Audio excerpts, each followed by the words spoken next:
Hi, my name's Kania. They called me the poor girl at my own school's talent show, then told the crowd I wasn't even supposed to be on the list. My sister made a joke of my performance online. My mother said nothing, again. But that night, someone stood up. A stranger. And what he remembered about me changed everything. So let me ask you, what's worse, being forgotten by the world, or being quietly erased by the people who share your last name? Let me show you what silence can really do. I arrived early, not because I was eager, but because I didn't want to be seen walking in late, like an afterthought. The auditorium smelled like pine-scented cleaner and old wood. Warm lights buzzed overhead, yet I still felt like I'd stepped into somewhere I wasn't invited. Mom gave me a half wave from across the aisle, one of those gestures that said, "You made it," not, "I'm glad you're here." She didn't rise. She didn't smile. My sister Jolene, on the other hand, was glowing in the front row, surrounded by polished parents in shiny boots and oversized scarves. Their voices swirled around her like perfume. As I stood at the entrance, unsure of where to go, Jolene popped up and motioned me over. "Kenya," she said, cheerful like a kindergarten teacher, "we saved you a seat." The seat was near the back, pressed against the wall beside the restroom sign and a mop bucket. The cushion was thin and slightly damp. I hesitated. Jolene leaned down beside me and whispered, "It's kind of last minute down here, but you don't mind, right? You've always been low maintenance." I nodded, because what else was I supposed to do? I slid into the chair. The metal legs squeaked. My dress brushed against the mop bucket's rim, and I caught a faint smell of bleach that settled right under my nose. I stared straight ahead, trying not to notice how everyone else was seated in clusters, smiling and leaning in to share whispers. I was a placeholder, an obligation with legs. Minutes passed. The show hadn't even started, and I already wanted to leave. But then Jolene's voice rang out again. She'd turned to the row behind us, speaking to two women in wool coats and name tags. "This is my sister, Kenia. She's performing tonight." The ladies smiled politely. Jolene continued, tone as sweet as oversteeped tea. "She's so brave. I mean, not many kids would go up there without private lessons or anything, right?" The women nodded, murmured something about courage. I felt my stomach twist. Jolene wasn't done. "We're all just really proud of her," I told Mom. "It doesn't matter how it sounds. It's about effort." I turned slowly toward her. She didn't meet my eyes. Just smiled at the women like she was selling something and they were holding their wallets. One of them patted my shoulder. "Good for you, honey. That's what matters." I wanted to ask her what she thought actually mattered, but I just smiled, barely. They didn't mean harm, but their kindness felt like the kind reserved for charity cases. When Jolene sat down again, she said softly, "Don't let the nerves get to you. Just play like you're in your room."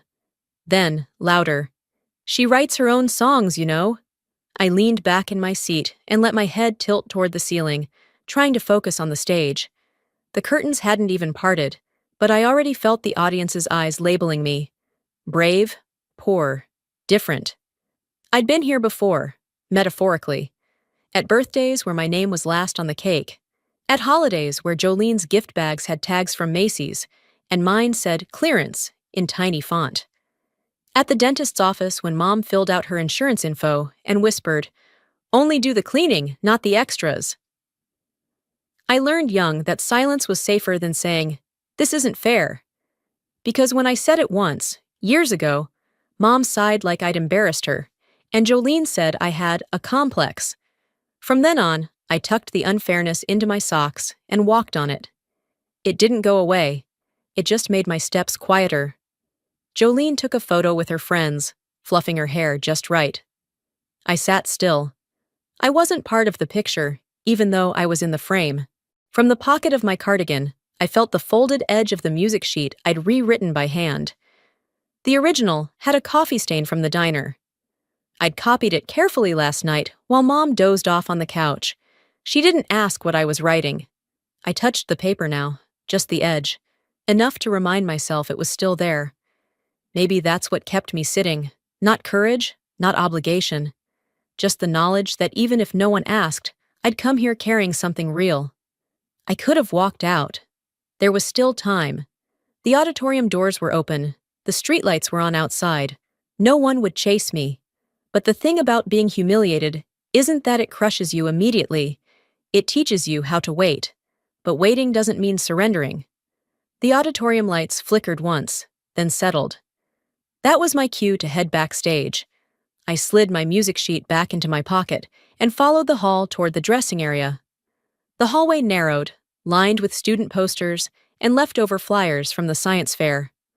I walked alone. Always alone, unless someone needed something. Inside the dressing room, the atmosphere hit me like hairspray.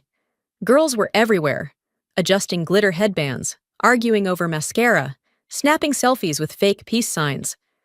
Laughter popped in waves, and the Bluetooth speaker on the windowsill blared a remix of something with too much bass. No one looked up when I came in. I dropped my duffel onto the far bench.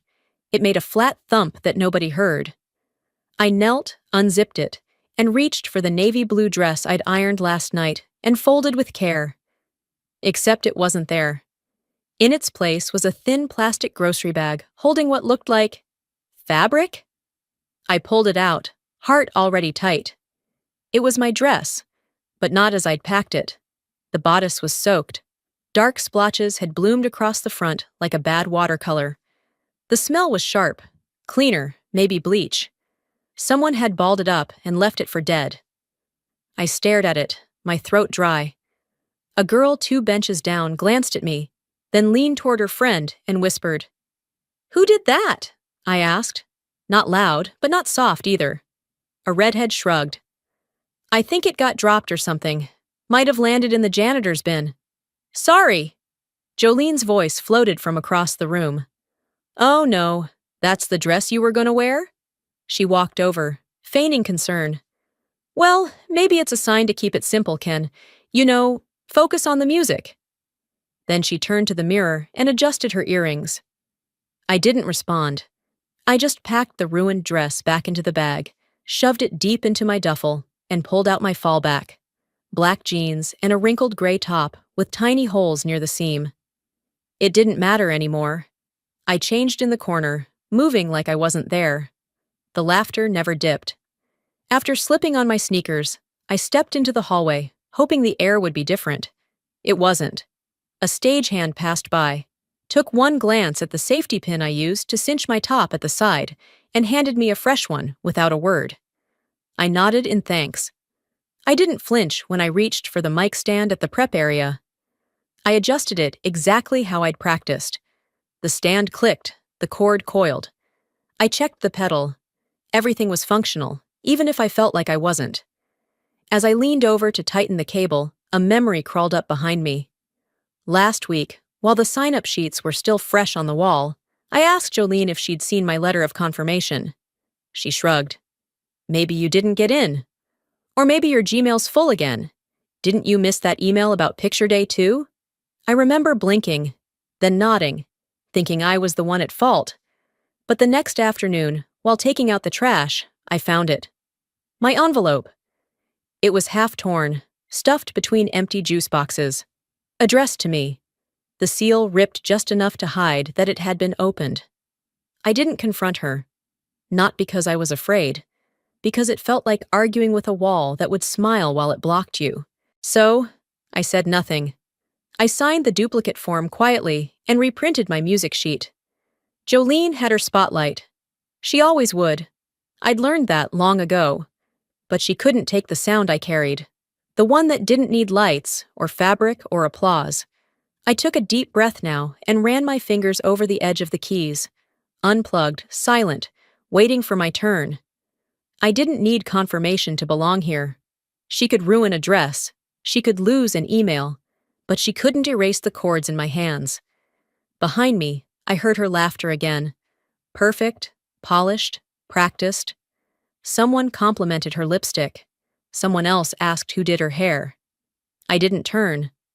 I walked to the side of the stage and stood just off the curtain. I watched her reflection glide across the mirror. Not a strand of her hair was out of place.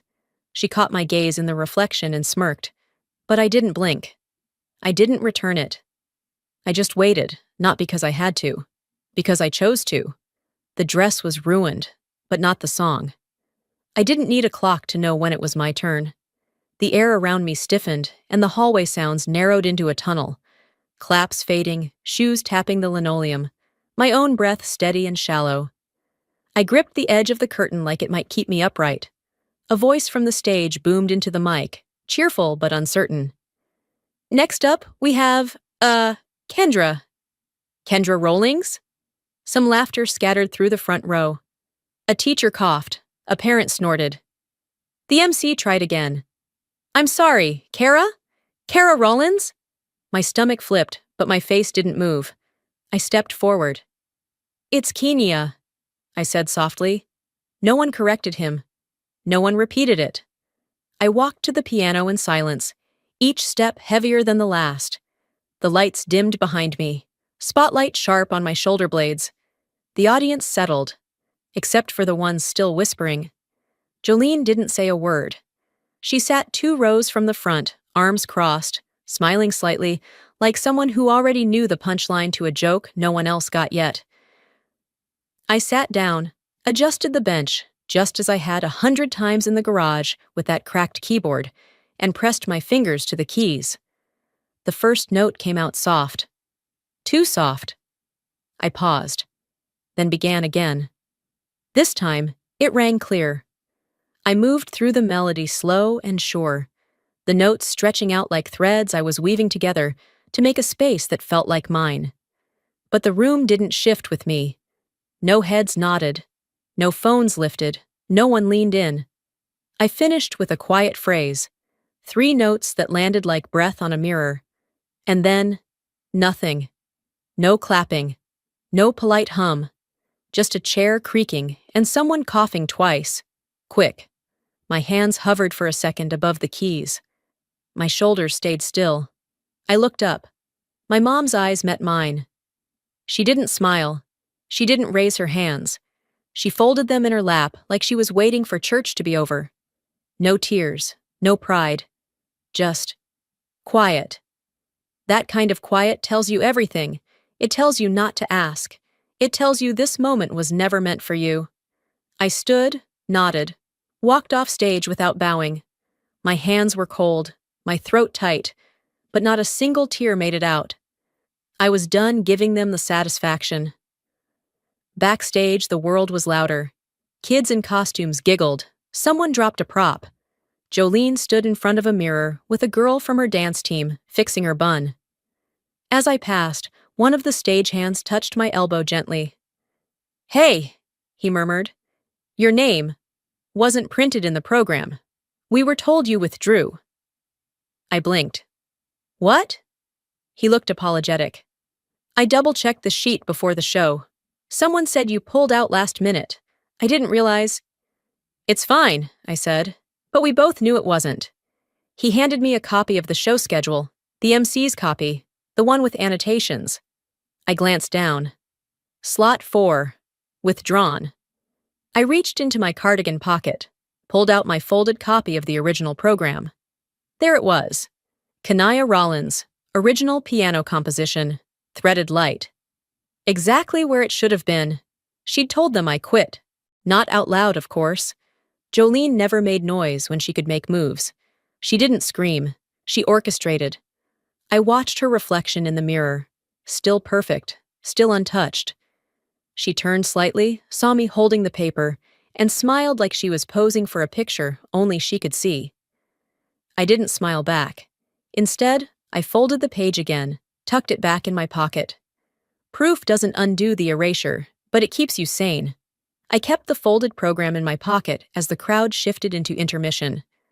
The hallway filled with people heading to the vending machines, the restroom, or nowhere in particular. Just somewhere to stretch and gossip.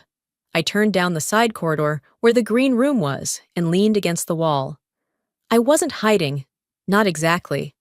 I just needed to breathe without being watched. I didn't expect the buzz in the hallway to turn into a notification on my phone. but it did. I opened the screen, and there it was, shared in the class group chat. A TikTok, my performance. Jolene had added a soundtrack, circus music, full of squeaky horns and a laugh track. The clip cut off right after my last note and froze on my face, mid-blink, lips slightly parted. The caption read, "She tried, factor courage, she's offbeat." It already had a dozen laughing reactions. Someone commented, "Is she okay?" Another said, "Brave, for real." Jolene's username was right there at the top. No shame, no hiding. If shame was a knife, this one had glitter on the handle and a slow twist. A couple of girls walked past me and looked down at their phones, then at me. Their mouths didn't move, but their eyes did all the talking. I slid the phone into my jacket, face down, and headed into a supply closet across the hall. It smelled like paper and acrylic paint. I locked the door behind me. No tears. Not yet. I sank down beside a stack of folding chairs and rested my head against the wall. It wasn't just the video. It wasn't just the caption. It was the fact that she wanted people to laugh. And no one had stopped her. No one ever did. Outside the door, the intermission announcements continued. I stayed in the dark. Quiet. Still. I didn't cry. Not because I was trying to be tough. I didn't cry because my mind was busy doing math, adding up moments, patterns, choices. Not mistakes. Choices. Jolene didn't slip. She aimed. When the knock came, I didn't answer. It wasn't for me anyway, just a janitor checking the rooms. After he left, I pulled out my phone again. My thumb hovered over the message icon. Instead, I opened my old inbox. A folder I rarely touched. I wasn't sure what I was looking for. Just something that said I'd been right all along. And there it was. An email from nearly a year ago. Subject: Congratulations. Regional Student Honors, Winter Body. Dear Kenya, we are pleased to inform you that your composition, Beneath Blue, has been selected. My eyes scanned the screen, my stomach tight. I had never seen this. Below it sat another message, unopened, time-stamped the same day. From Jolene Fay. Subject: Do not send this. Body: You're going to embarrass yourself. I deleted it. You should be thanking me. It was all there. My name, my song, her decision. She didn't sabotage me in front of a crowd. She did it quietly, confidently, like someone convinced the spotlight belonged to her by birthright. I leaned back and stared at the wall. Paint chips curled at the edges of a faded mural. A tree without leaves. A sun with no face. The theft wasn't the dress, or the name, or the applause. It was the chance. To be seen. To be named out loud in a room that wasn't laughing. I stood, brushed off my jeans, and stepped back into the hall. I passed two teachers. One gave me a tight nod. The other said, "Hang in there," like I'd been chosen for sympathy. Jolene stood in the corner by the trophy case, talking with Mr. Saunders from the school board. Her face lit up when she saw me. "Hey, Ken," she called. "You okay? People can be so mean online." I didn't answer. I walked right past her and toward the lockers near the exit. My phone buzzed again. Another repost, another comment, but I didn't check. Instead, I opened a new note and began to type. Not to Jolene, not to anyone, just to myself. You've been erased before. Don't let it stick this time. I hit save, then closed the screen.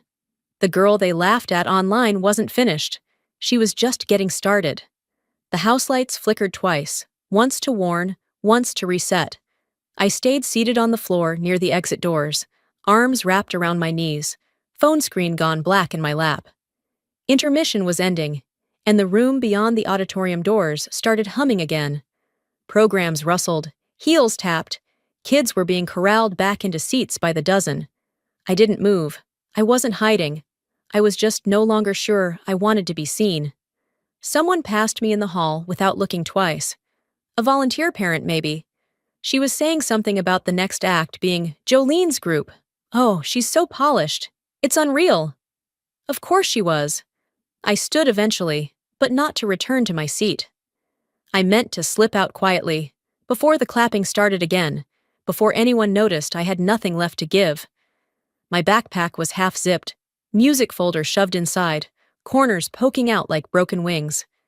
But then a voice caught hold of the room. It wasn't loud.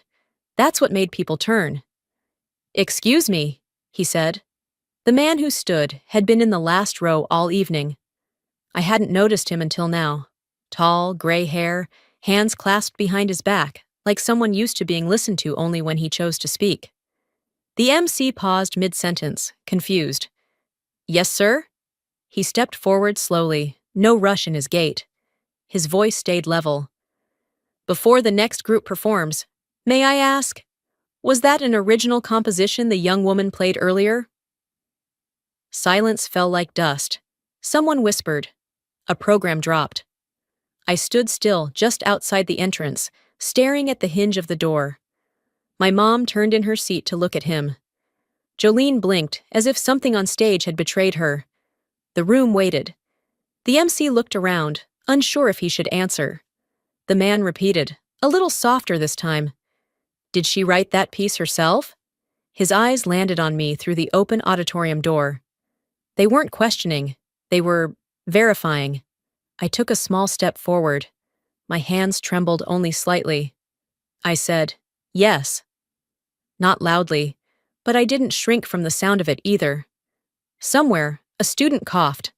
Another muttered, "I think she did," like it changed something now. He nodded once, slow, deliberate. "Thank you," he said, then turned toward the crowd. "That was music, not performance, not technical display. That was music." He pulled out his phone and, without theatrics, tapped a screen. "I believe I've seen her before," he continued. 3 years ago, outside a gas station in Pella, playing a beat-up keyboard with a sticky middle C. No sheet music, no showmanship, just playing something that made strangers stop and listen." He held up the screen. I saw the thumbnail of the video instantly. Me, 10 years old, hoodie up, fingers small and fast, over worn-out keys in a parking lot, while Mom was inside paying for gas. The room was still. He turned the phone to the judges. "She moved people then," he said, "and she moved me tonight." My chest felt tight, not from fear, but from recognition, the kind that settles instead of startles. I hadn't even known someone was watching that day. I thought I was playing into a void, just keeping my fingers moving, so I didn't think too much about the cold or the silence around us. But someone had seen it, and kept it, and remembered. He turned back to me. "If you're willing, would you play it again?" he asked. "This time, with accompaniment?" A wave passed through the room. Not noise, just the shift of weight, the rustle of attention changing hands. I didn't answer immediately. I didn't need to, because for the first time all night, no one was laughing. I stood, not because I had to, but because something in my legs wouldn't let me sit still anymore, the kind of stillness that had kept me invisible for too long.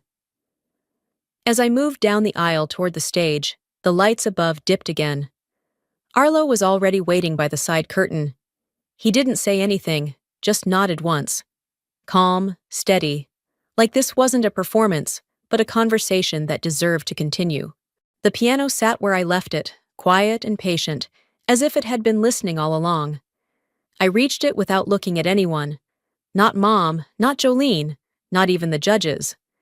My feet found their place. My hands hovered. And then it came. A voice from the front row, high-pitched and sharp with childhood honesty. "Didn't her sister say she only got picked 'cause they felt bad?" It was Daisy Quinn, first row regular, choir club favorite, and Jolene's tutoring kid last year. Her words hit the air like a dropped glass. You could hear how many people wanted to clean it up, but no one moved. The tension twisted in the seats behind me. A teacher cleared her throat, as if that would cover the sound. Jolene didn't say a word. She looked forward, stone-faced. I let my fingers press the first keys. I didn't need to correct Daisy. I didn't need to say, "That's not true," because the music would do it for me. Arlo took a seat beside me. He didn't take over. He didn't lead. He let me begin. I started slow, so slow I could hear the dust on the strings. The first few notes stretched like breath through a straw, uncertain but deliberate. I kept my eyes on the keys, not because I was afraid to look up, but because this was between me and the music now. And then, without cue, without pause, Arlo joined in. Not loud, not even strong, just enough. He layered chords beneath mine like scaffolding for a building I'd already built, but was afraid to step inside. And somehow, with him there, the roof didn't feel so far anymore. My left hand told the story of the house I grew up in. Quiet, cold, but standing. My right hand offered windows, cords that let the light in, even when the curtains stayed drawn. The song built itself. I didn't try to impress anyone. I didn't exaggerate the hard parts or skip the small ones. I played like the version of myself that existed when no one was looking, when I was just a girl on a porch step with a pencil and a keyboard missing its B. Somewhere mid-piece, I closed my eyes.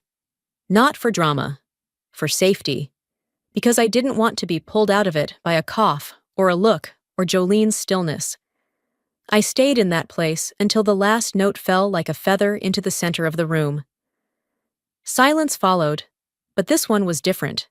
No giggles, no fidgeting, no fake coughs trying to distract, just still. Then a single clap. Not a teacher, not a parent. It was one of the younger students in the front. She didn't even look around first, she just clapped. Then another, and then the whole auditorium followed. It wasn't a standing ovation, it wasn't screaming, it wasn't chaos.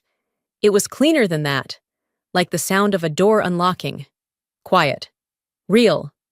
One judge stood, then two. I didn't bow, I didn't smile. I just turned slightly to acknowledge the room, because finally it had acknowledged me. I stood and stepped away from the piano. Arlo touched my shoulder, just once. It felt more like a thank you than a congratulations. As I walked off stage, I caught Mom's face. She wasn't clapping. She looked tired, or embarrassed, or both. Jolene wasn't clapping either. She was staring at me like I had stolen something from her, like the stage had been a rug pulled out from under her heels. But I didn't owe her anything, and I didn't take anything that didn't belong to me. Back behind the curtain, Arlo didn't say a word. He just nodded again. Quiet, consistent. The way people do when they've already decided you matter. I stood for a moment beside the curtain, listening as the MC scrambled to introduce the next act. His voice stumbled over the name. A juggler? A comedy sketch? It didn't matter. The room had already heard what it came for. I stayed a few beats longer, watching the lights shift on stage. But no one really looked at them. They were still looking for me. I didn't rush back to my seat. I stayed near the curtain just long enough to see the lights dim again, then slipped quietly into the side aisle. The audience was still buzzing, but softer now, like they didn't know how to return to regular volume after what they'd just heard. The next act was already on stage, but no one was watching. A boy in a tuxedo balanced spinning plates on sticks. One wobbled. No one clapped when he saved it. Then, Arlo stood again. This time, he didn't approach the mic. He simply turned to the auditorium and said, loud enough for the room to hear, but soft enough to make everyone lean in. I came tonight to find one student deserving of a full scholarship in composition and performance. And I've found her. He gestured toward me. The effect was immediate, a ripple, a collective intake of breath. A few heads swiveled toward Jolene. She froze, hands still folded neatly in her lap, but her jaw tightened. I saw it from the corner of my eye. Delpha Ray, the woman I still wasn't sure I could call Mom without flinching, kept her eyes fixed on the carpet. Arlo continued. It was not just talent. It was honesty, and courage, and clarity of voice. He nodded once, as if that was all he needed to say. A long second passed. Then the murmurs began. Teachers whispered. A judge leaned over to another. She wasn't even on the official program, he said, eyebrows raised. Arlo turned toward him. Which tells me more about the system than about the student. You could feel the tension shift. Not break, just shift. Some clapped. Others waited, uncertain, measuring how much they should care now that someone important did. Some people clap because they believe. Others clap because they're afraid not to.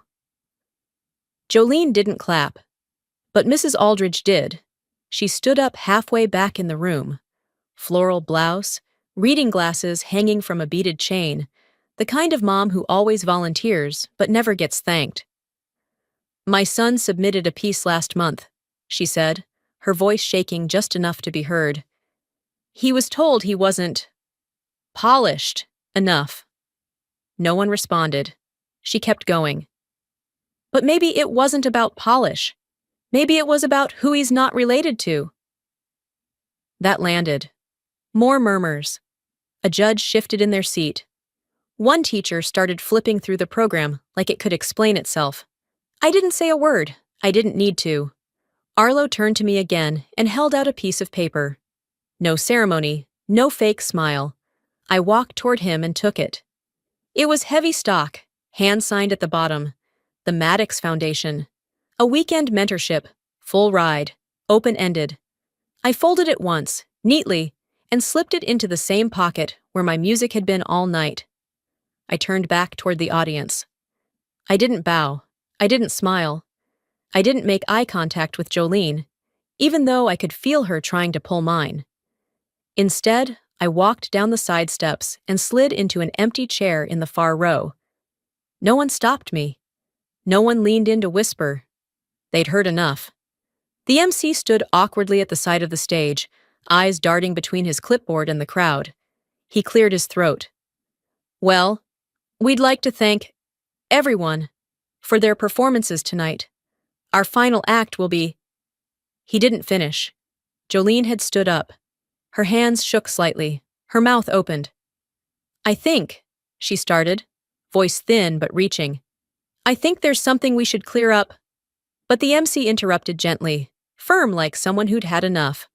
We'll continue with the scheduled performances now. Let's respect the time.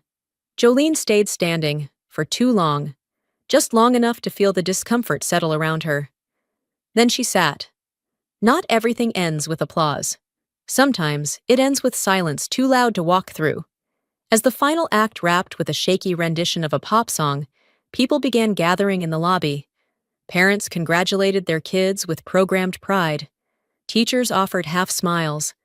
The judges stood off to one side, talking in tight clusters. I could feel the shift in the air, not dramatic, just dense. Something had settled. I stayed near the side wall, folding my sheet music into my bag with a kind of ceremony. Not because I needed to protect it, but because it had protected me. That music was the only thing in the room that never lied. Jolene found her way backstage, brushing past a few students without a word. She had her voice back now. I think there's been a misunderstanding, she said to one of the event coordinators, her tone light, professional. This has all gone sideways. There's been some confusion, and I think we should clarify a few things before anyone... He didn't answer. No one did. People looked away, not rude, just uncomfortable. The kind of discomfort that meant they'd seen too much to unsee it now. I walked past her without acknowledging her. I didn't need to say anything. That silence she'd weaponized for years, it belonged to me now. Before I reached the main exit, a student aide caught up with the MC and handed him a sealed envelope. This just arrived. Ms. Farrow sent it over from the district.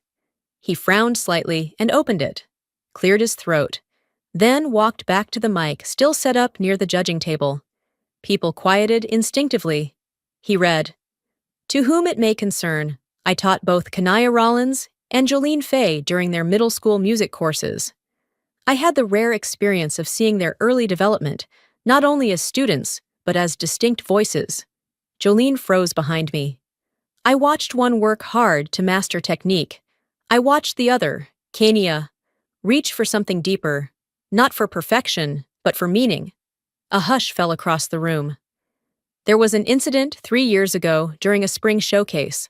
A melody was performed under Jolene's name that, in fact, had been written by Kenia. I had no proof then, just instinct. But I want it on record now. I remember. He paused. I remember who wrote the melody. I remember who changed it just enough to call it her own. I could feel the blood pulsing behind my ears, but my face didn't move.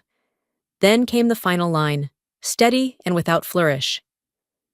You don't always need to win to be right. You just need one person to remember. The MC folded the letter. That was it. No follow-up, no debate. Just truth. Simple, balanced, and heavier than any award. I didn't wait for anyone to comment. I picked up my bag, slung it over one shoulder, and walked toward the double doors. Nobody stopped me. Jolene didn't call out. Delpha didn't rise. I wasn't angry. I wasn't smug. I was full. Full of all the words I'd swallowed, the songs I'd written in my head while pretending not to exist. That fullness carried me down the hallway, into the cool air of the lobby, and toward the corridor that led to the parking lot. Behind me, the lights dimmed. The room dispersed. Voices picked up again, quieter this time, uncertain. I made it halfway down the hallway before I heard footsteps behind me. Kenia? A voice called. I turned. Delpha stood there, arms crossed, hesitant. Not pleading, just hovering. Can we talk? She asked. I didn't answer right away, not because I didn't want to, but because I was weighing something heavier than her question. I turned slightly, enough to let her know I'd heard her. Now you want to listen?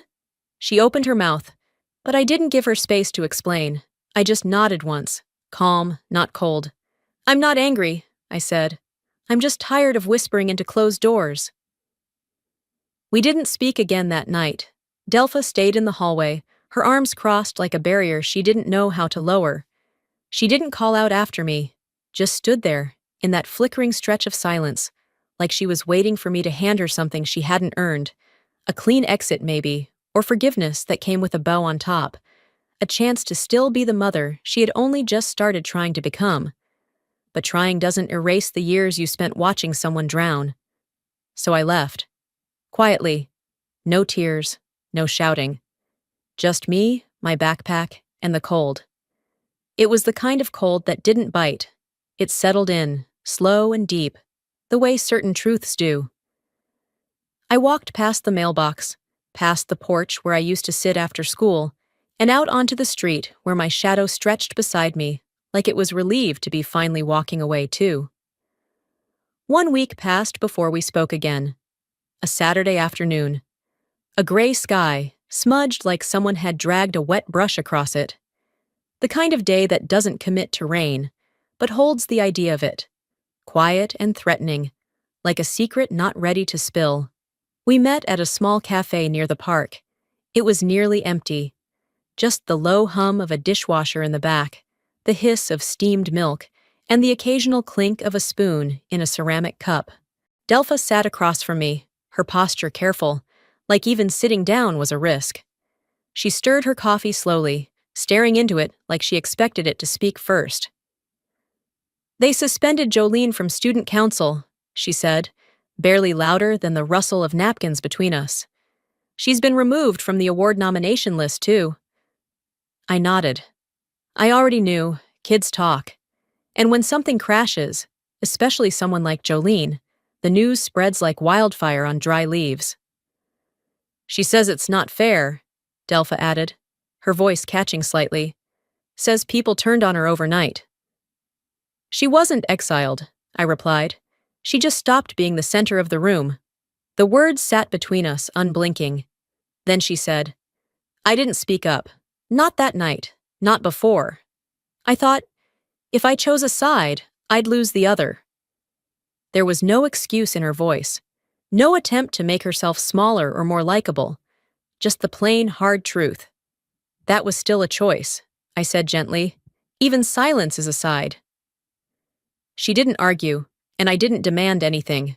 No apology, no tidy explanations, no attempts to fix what had already been broken long before that night. We finished our drinks. I paid for mine.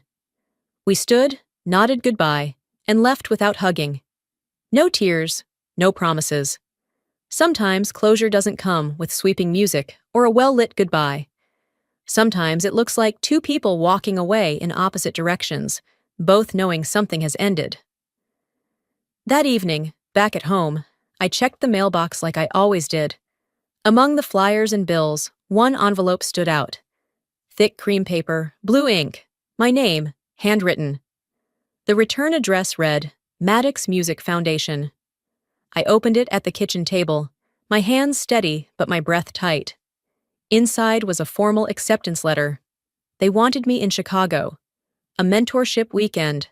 A scholarship that covered everything: tuition, travel, private lessons. A chance to grow, to create, to be among people who didn't just hear me, but listened.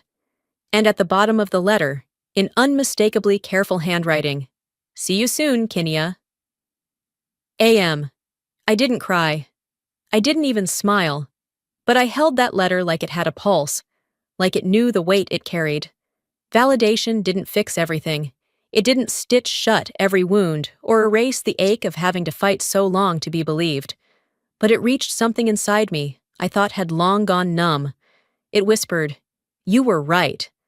And that was enough for now. Monday came, and I walked into school through the front entrance. Not the side door, not the back gate, the front. No one followed me in. No cameras. No phone in my hand pretending I had somewhere else to be. Some kids looked up and nodded. Some looked away.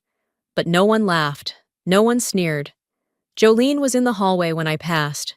She didn't lift her eyes. I didn't slow my steps. I didn't need to. In the auditorium, the stage was stripped, chairs stacked off to the side. The leftover banners sagged slightly, their tape giving up. Near the edge of the stage, a broken music stand leaned awkwardly.